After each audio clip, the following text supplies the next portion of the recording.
Start.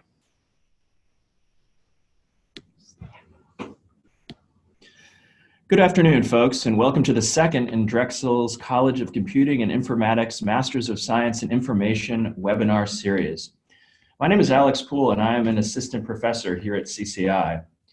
Today, we are fortunate to have with us Dr. Jina Huh-Yoo, who will speak on the topic of using emerging technology to support health. Dr. Huh-Yoo is an assistant professor at Drexel University in the College of Computing and Informatics.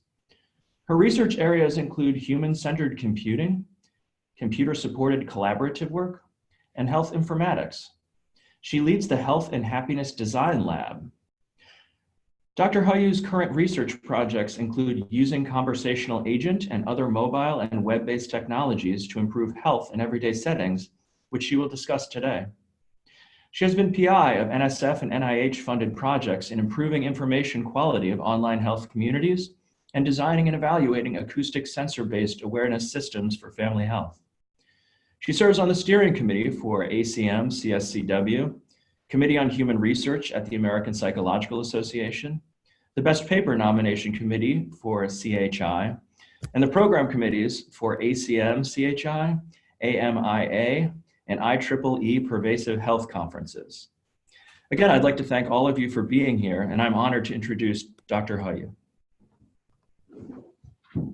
Thank you so much, Alex, Dr. Poole, for introducing me to this wonderful opportunity for me to talk about my research and teaching interests. So good afternoon, everyone, and good morning for the ones on the West Coast, and good evening for the ones from around the world. Thank you for taking your time to be part of this. So today I'll be talking about supporting health through emerging technology. Just a second, let me hide this on the side. All right. Having a little technical difficulty. Can't see my mouse. Okay.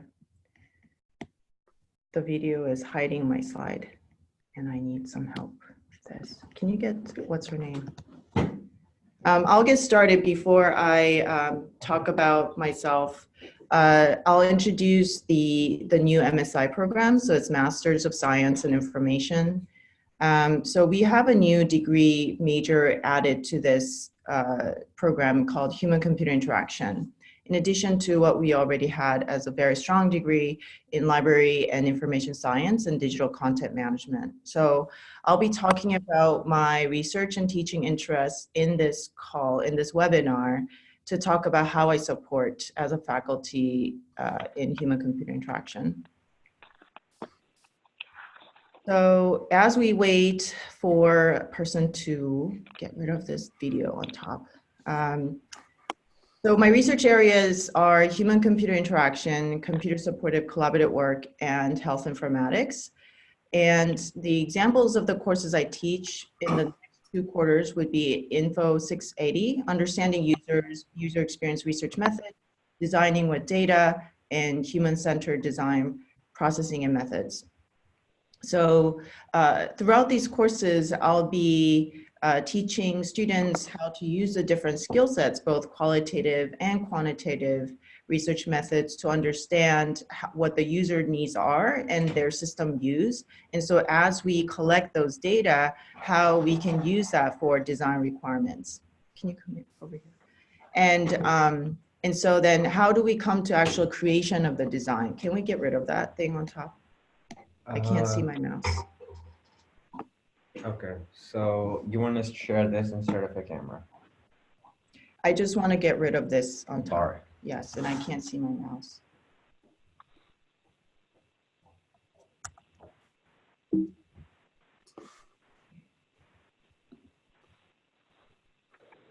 Good enough. It's all looking good. There you go. So much. We're all good now. All right, okay. Thank you. All right, so I also co-direct the Masters in Health program and Health and Happiness Design Lab.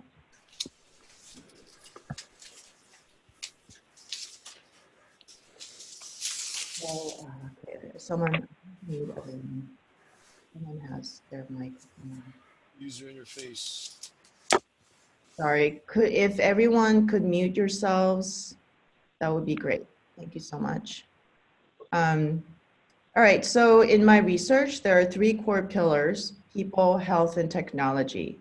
So the goal of my research is to harness the power of education, social support, and technology in improving health and wellness. And so the health part is really the domain-specific one for my research-specific area. But in human-computer interaction, we always engage both people and technology. And so we first attempt to understand people and come up with the solutions and requirements that would then understand how the people can interact with technology. And so the way I operationalize this goal is by studying people's practices. I seek design innovation and evaluate the effectiveness of social technologies for health. So I use the word emerging technology in my title, and I wanted to unpack that a little bit by presenting my research trajectory. So I don't know how many of you actually remember the times when Facebook wasn't really popular. It started back in 2004. Pretty sure many of you were not born at that time even. But so at that time, when Facebook wasn't really popular to everyone, there was this online space that people gathered around called online forums. They still exist right now, but it's kind of almost died. And people moved over to Facebook groups and other kinds of social media apps that you can find from your mobile phones. But I was very fascinated by this online space called online health communities, where people with health interests would come together and share their personal experiences around managing chronic illness.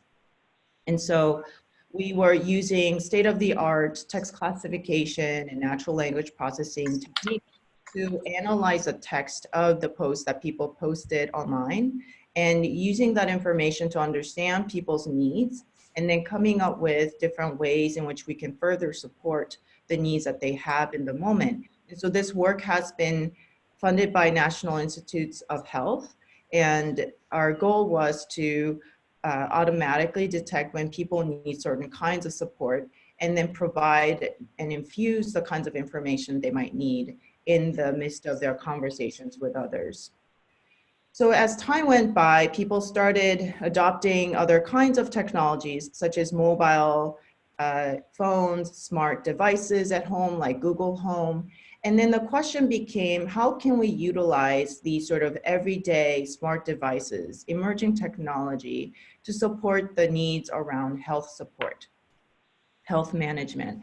And so that's what I mean by using emerging technologies for health, where managing health is not something that people do just once in a while, but it's something that's embedded in their lives. And how can we use these everyday technologies to support the kinds of needs they might have in improving health outcomes? And so another project was funded by National Science Foundation, Smart and Connected Health, to understand how families' routines that contribute to child obesity can be improved using sensor devices such as acoustic sensing that is collected from your mobile phones. And so then the information would be projected back to the family as an information awareness system that in a child-friendly way. And so that's the part where the design comes in. That's where the HCI contribution happens. And so as a follow-up of this work, I am working with an interdisciplinary team to develop a conversational agent to support family health. And so that's the exact project that I'm going to be talking about today.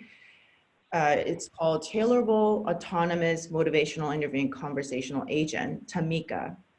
I know it's a long name, but every word matters. And I'll go through that a bit in the next few slides. But I first wanted to talk about the team itself and the characteristic of this kind of project, what sort of HCI projects can entail. And so not one person can develop this project. Going back to the 3 pillars that I mentioned around people, health, and technology, I involve multiple teams of researchers coming from psychology, communication, nursing, pediatrics, and machine learning and natural language processing. So for instance, our own data science faculty in our college and department, Jake Williams, and his student Munif Mujib is collaborating with me to develop the back-end aspect of this conversational agent, making it more sophisticated. And I work with my collaborators from Michigan State in communication theory, Wei Peng, and psychology department at Drexel, the Wellness Center, and Children's Hospital of Philadelphia, Rebecca Peebles, to really understand what sort of content should this agent deliver and how we can design it so that the users can interact with this device and come to the goal that they would like to achieve. So I want to organize this presentation into a set of questions. And that's mainly how you would work on an HCI project that's leading health informatics program. And so first of all, the first thing you want to ask is, what problem do I want to solve? And so in this case, it's about child obesity and healthy eating in family. So there's child obesity epidemic in America and around the world. And we all know the immense importance of parents' influence on child's eating behavior. But at the same time, what that means is that we all know that we should be eating healthy. And it's very stressful to make that happen. So there are these barriers to parenting, such as stress, time, and resource capacity, such as money, and food accessibility, especially for those who are living in underserved areas. And so then what is the solution to address these barriers? So the solution to this, we're approaching it from this motivational interviewing technique with my nursing collaborator, Annie Cow, who is an expert in MI technique. So what this is that instead of this approach of the doctor telling the patient what to do and how to do it, it's about really understanding the barriers and facilitators of the clients themselves and then working around those barriers. And so the client themselves would consult with the therapist to come up with their own tailored solution that would work best for their lifestyles.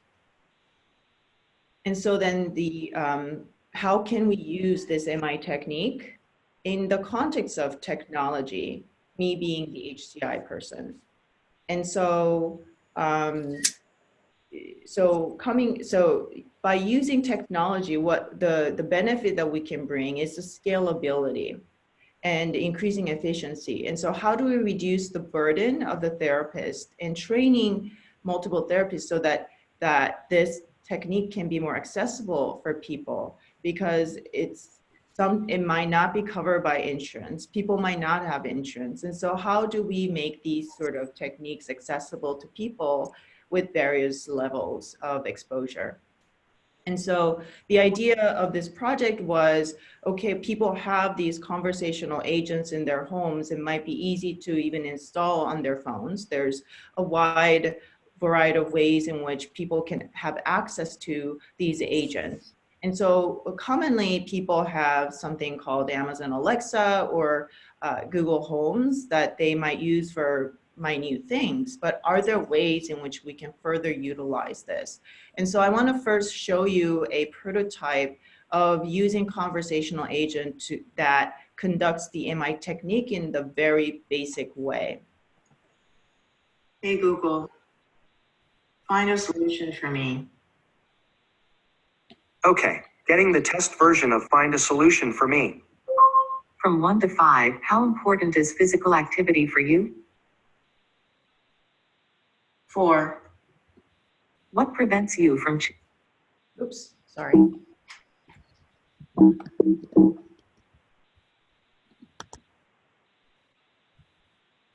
I can do this. All right. Hey Google, time is a hard problem for anyone. What about time do you think you can change? Not much. Aw, that must have been hard. Let's work on it together. Cancel. Okay, you just saw this video of how a very simple prototype can work to integrate the MI technique into a conversational agent. But what we want to do further is to get away from this very pre-scripted interaction. So basically what this agent was doing was it gave the user only a few options to answer, like from 1 to 5, how high are you motivated? Or what do you think about this? Yes or no? And so that it's easier for the machine to detect what the user's answers are. But we want to make it more autonomous and make it more natural. So that's where this technology aspect comes in of integrating natural language processing and machine learning to develop the more autonomous ways of conversing. And so then the user can have more free-form expressions, and through that expression that the machine would be able to respond in ways that is following the principles of therapy client interaction. And on top of that, the novelty is the tailorability. And so instead of the agent being in a fixed position of a design, can users, as they interact with the agent, be able to change the way the agent interacts with the user, just like a therapist would do in adapting to the user's style. And users being able to enact on it, empowering the users to be able to co-design the agent as they interact with it. So that's the part where that's the current progress of the work and the goal of this idea. And so let me give you a bit of a example of how the Tamika would interact with the user. So this is an ideal scenario. Tamika would start out with asking, could you tell me what brings you here today and what you hope to gain from our time together? The parent then says, when we're juggling 3 kids and work, we find quick and easy food, which is often unhealthy. So this is a very short sentence, but it has a lot of contextual cues, including juggling, kids and work. So there's work-life balance, and the stress. And then, thank you. And then also the recognition that the eating unhealthy food is bad and that this parent wants to improve that, right? And so there's this time component as well that the parent is expressing that is potential barrier to eating healthier as a family. Tamika picks these contextual cues, and then it says, it sounds like time is a big barrier for you. When you're in the moment and juggling a lot of things with your family, it just makes more sense to do the quick option. Is that right? The parent answers, right. Then Tamika says, you said you have 3 children. How old are they? So Tamika starts expanding from this little cue that it picked up from the parent and starts trying to probe further into what potential barriers there might be. Then the parent suddenly deviates from this conversation and talks about how there's this husband. So the parent says, actually, there's another one. I mean, not another child. And then the parent and Tamika would laugh because it's a joke, but another problem. So my husband, he needs to lose weight. As the main food preparer of the house, what can I do without stressing him out and bossing him around about eating healthy? So this is not really the original goal or the topic that we started out with Tamika in terms of parenting and healthy eating. But then Tamika takes it as a context to really understand what the overall barriers might be in being a food preparer. And so then Tamika would continue to interact with the parent. For the purpose of time, I made this into a shorter scenario, but Tamika would continue probing why this matters to this parent and linking it back to this whole problem of parenting and healthy feeding. And so Tamika would then summarize what the problems are and try to prioritize the goal with the parent. So this is a very ideal situation that has not been built yet.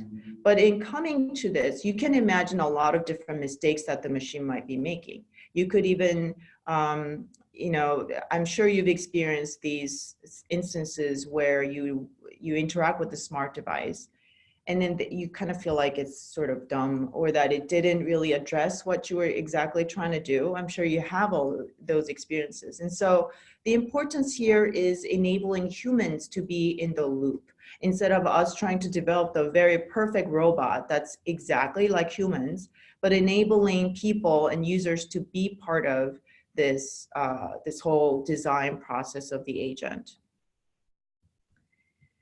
And so, then how do we design it? How will I design it? So these are some example prototypes that I also wanted to show to kind of illustrate to you what HCI people do. And so you would generate different paper prototypes. At the below sketches are more sort of the lo-fi prototypes, we call it. The top is a higher, like a hi-fi prototype, hi-fi paper prototype. And so it's a way to explore the design space of how we might be able to allow users to be in that loop of co-designing this conversational agent. So for instance, the top screen shows where the user, as they interact with Tamika, they can click on like or dislike on a certain point. They don't have to really put down more detailed feedback at the time, because they have to interact with the agent, and we don't want to distract them. But after the session has been completed, the user can give feedback to Tamika in a more detailed form, such as it misunderstood me, or I didn't really understand it, or it was redundant, or they could add other kinds of comments to it. Or they could also add other strategies that worked for them for other parents to use. Then Tamika would learn those socially gathered, collectively gathered knowledge to then, for the next set of sessions that it performs, that it will use that knowledge to perform an improved version of it. So the bottom is more advanced customizing aspect of the tailoring part of this conversational agent, where you're able to customize the aesthetic aspect of it, like the voice or the personality, the communication styles. And you could even imagine tailoring the content itself, like actually changing the way that it asks the questions. So this is where we're at in terms of the prototyping aspect of the tailoring. So then as we have these design ideas floating in, how do we evaluate these processes? And so this is something that these phases that I delineated in this slide over here is a canonical classic example of how an interventionist approach might work, in terms of from the process of ideating to testing the design idea, and to scaling up the design solution. So phase one is where we're at in terms of extracting the user needs by observing people, talking with people, making connection with the potential target user groups, and really getting information on what sort of user needs do people have and what kinds of design would be innovative.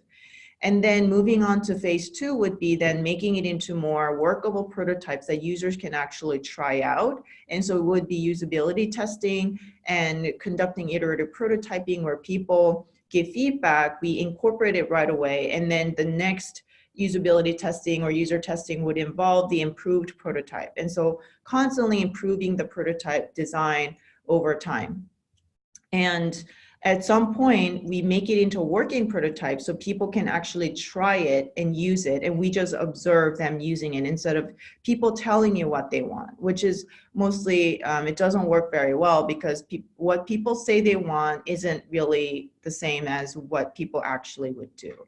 And so we have to really combine both what we observe and what they tell us that they want.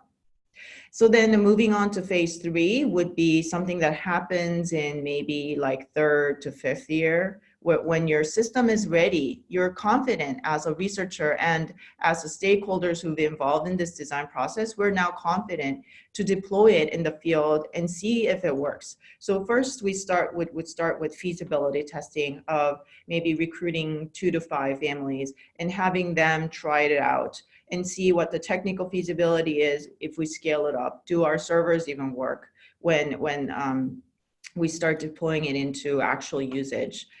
And then once that testing is done, then we would would go into this more sort of a clinical trial settings of designing either one group or randomized controlled trials to test the differences in the outcomes, the significance of the outcome change. So the outcome here, for instance, could be, because we started out with the problem of child obesity, it would be something like child's weight, or it could be something around self-efficacy. So self-reported feeding activities or healthy eating index and things like that. And so before using our system, after using our system, has the outcome improved? So that would be the kinds of testing that we would do in the field.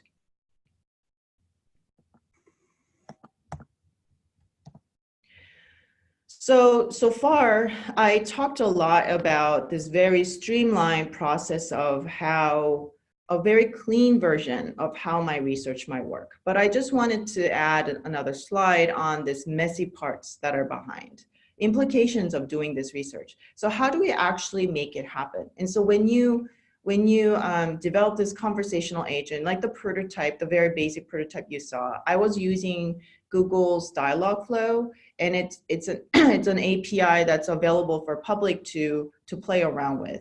But the freeness, that the consequence that comes with the freeness is that all the data that we give during that interaction would be owned by Google. And so that sort of gets around, that clashes with our research context, the academic context of protecting data privacy, and not having control over that data becomes a big problem. And so what we do, instead of using this state-of-the-art API, we are starting from scratch. We're building our own system in our own university server.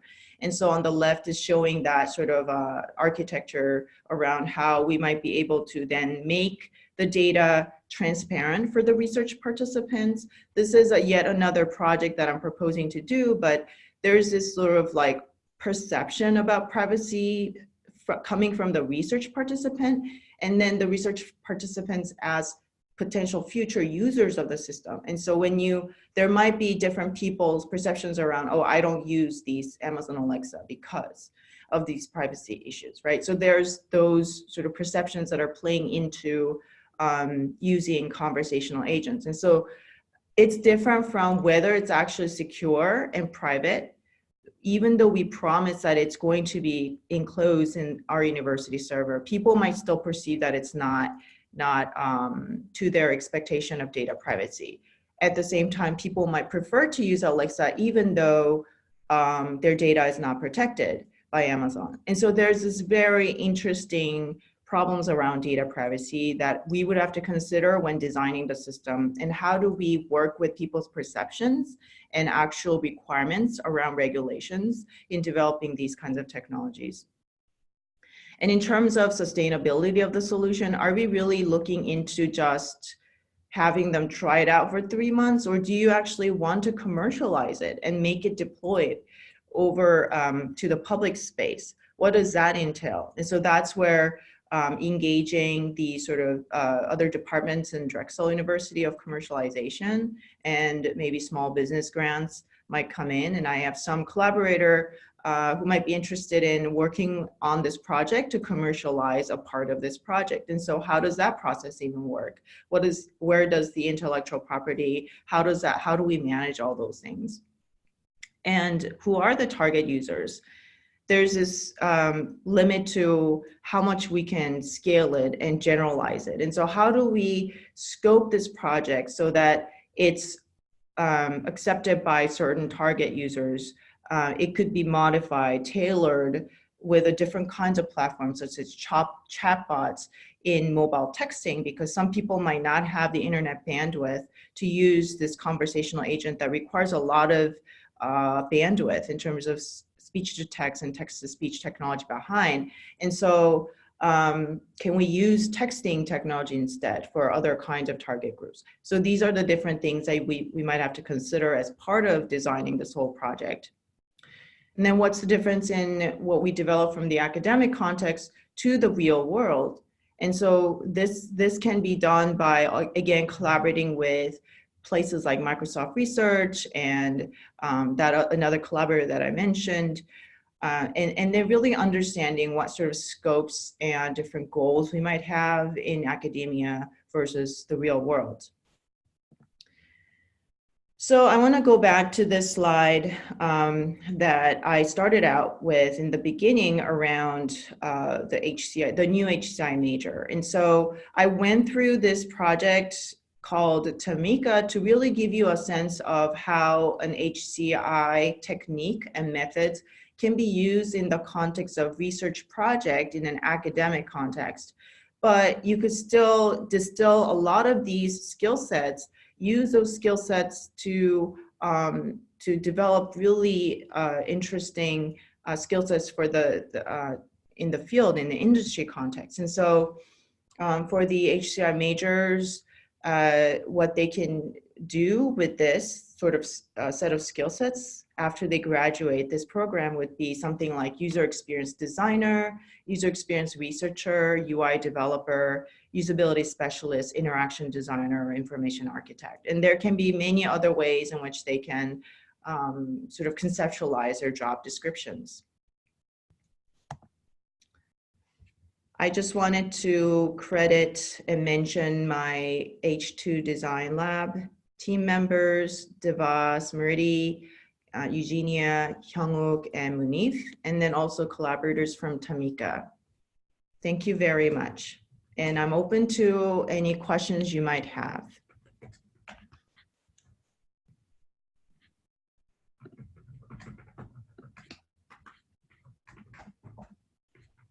So we have a few people online. If you have any questions, you can either on the text chat. Okay, great. So Alex asked people if there's any, oh, okay. So Alex asked me a question. Okay. Alex asked, are there opportunities for master students to do research with you? The answer is great. Yes, of course. I would love to have student volunteers working with me on many aspects of this research. There's a lot of hands that I need in terms of start to finish. I mean, there's so many components that needs to be coordinated, and so any help is great. And you can get publications or experiences doing this kind of research together. Many opportunities that you can do, and even some potential internship opportunities with the companies that we continue to get connections with in collaborating with this project and so forth. So yes, the answer is yes. Please do email me at this email address and ask me any questions you might have. My website is a little bit empty right now. I still need to populate it with more information. I have many other projects that I'm working on, even with Alex and working with other folks from LIS. And so there are opportunities out there. So if you're interested, please do email me.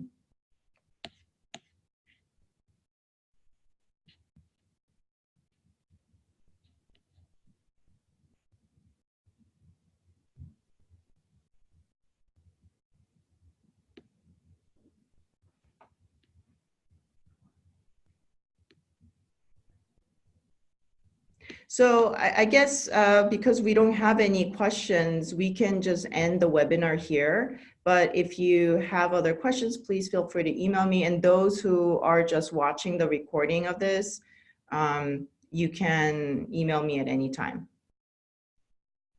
Okay. All right. Thank you so much.